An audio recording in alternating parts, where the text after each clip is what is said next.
Hello, traders. FX Pip Collector here. Today is Sunday, August 3rd, and this is my full top-down analysis for the US dollar yen, and we're going to do the monthly time frame all the way down to the 1 hour time frame.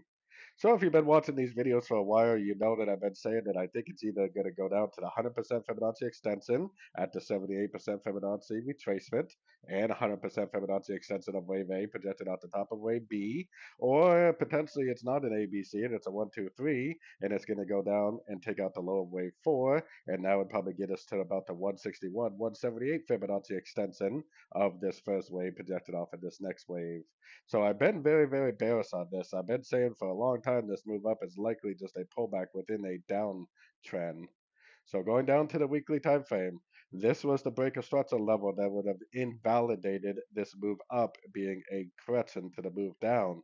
It never did break it. It definitely got pretty close, but it definitely never broke structure.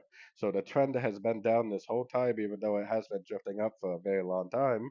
This move up is very overlapping and very corrective to me.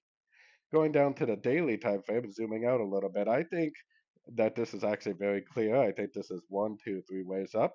I think this is one, two, three waves down. This is one, two, three waves up.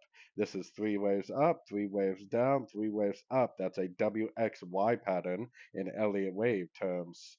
Definitely never took out structure. Definitely made a very big engulfing move to the downside at non-farm payroll news that we had on Friday. So looks like this WXY pattern potentially is over and it potentially is now going to start making lower lows, lower highs on around the daily time frame.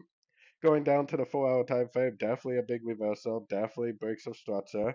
Now what we need to do is look for shorts, and hopefully while we're looking for shorts, we can just continue to take every single pullback we see along the way. So going down to the 1 hour time frame, we don't even have a significant pullback yet. The move that started right here is still active. This is still low, high, low, high, low. If it goes up and takes out this area, then I'll know that this whole first push down is over, like the completion of a wave one.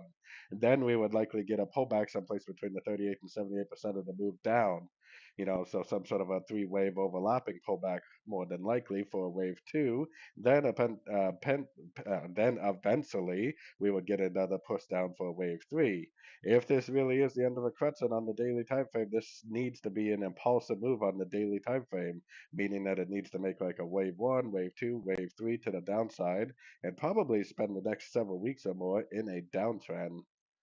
So anyways, don't forget to check out my website, fxpipcollector.com, and as always, thank you for watching and happy trading.